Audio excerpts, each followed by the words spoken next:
Du haut de ces tours, 7 siècles nous contemplent. Et dans ces murs, 6 millénaires sont retracés. Au cœur d'Yverdon, le château est devenu le musée de la ville et de sa région, un coin de pays qui a la particularité d'avoir suivi l'aventure humaine sur une très longue période. Le site même d'Yverdon a été occupé de 4000 avant Jésus-Christ, grosso modo, jusqu'à nos jours, sans interruption, ou quasiment.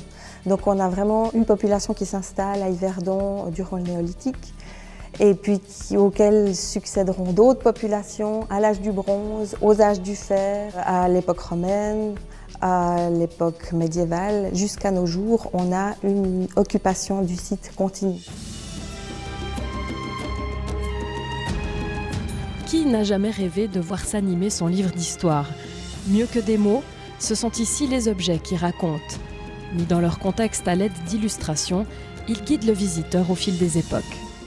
Il y a des traces matérielles très importantes pour les périodes les plus anciennes, mais qui témoignent surtout de la vie quotidienne. Et par exemple, pour toute la période celtique, on retrouve beaucoup de vestiges de construction, des vestiges du rempart. On a retrouvé à Yverdon, par exemple, les bases des poteaux du rempart d'Yverdon, qui sont des énormes morceaux de bois. Il faut imaginer que ce rempart s'élevait sur 6 mètres de haut, donc c'était vraiment une construction monumentale. Et puis pour l'époque romaine, l'époque romaine a énormément produit. On retrouve également beaucoup de céramique, beaucoup d'objets, beaucoup de parures, beaucoup de matériaux qui ont circulé à travers l'Europe. Plusieurs centaines de milliers de pièces constituent le trésor archéologique réuni au château d'Yverdon. Les plus belles et les plus instructives ont été choisies.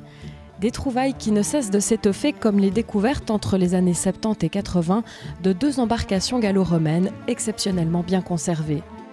Et en regardant ces bateaux de près, on voit que leur état de conservation est tellement bon qu'on peut retrouver une multitude de détails, notamment dans la construction. On peut voir des emplantures de mâts, par exemple, qui nous montrent que le bateau pouvait avancer à la voile. On peut voir des entailles dans les flancs des bateaux qui nous montrent où se tenaient les bancs sur lesquels prenaient place les rameurs.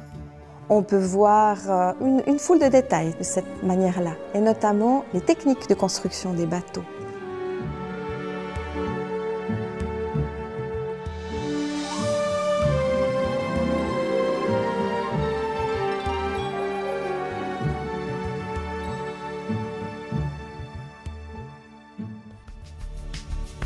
Quant au château, il n'est pas relégué au second rôle. Ces 4 corps de logis et ces 4 tours formant un carré parfait sont les premiers à être ainsi construits à l'époque savoyarde.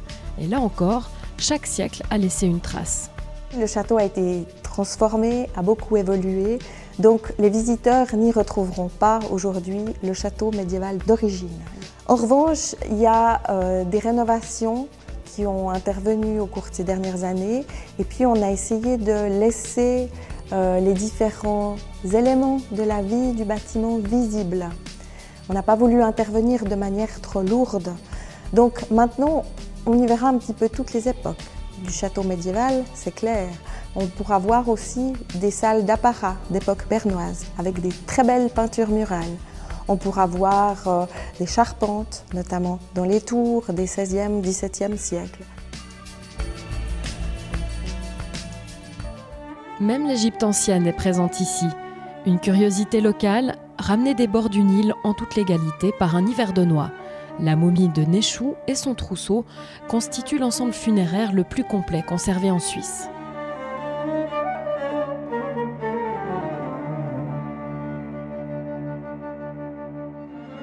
Quant à l'époque moderne, elle n'est pas oubliée, évoquant les grandes industries, les bains ou encore Pestalozzi, le pédagogue emblématique de la cité.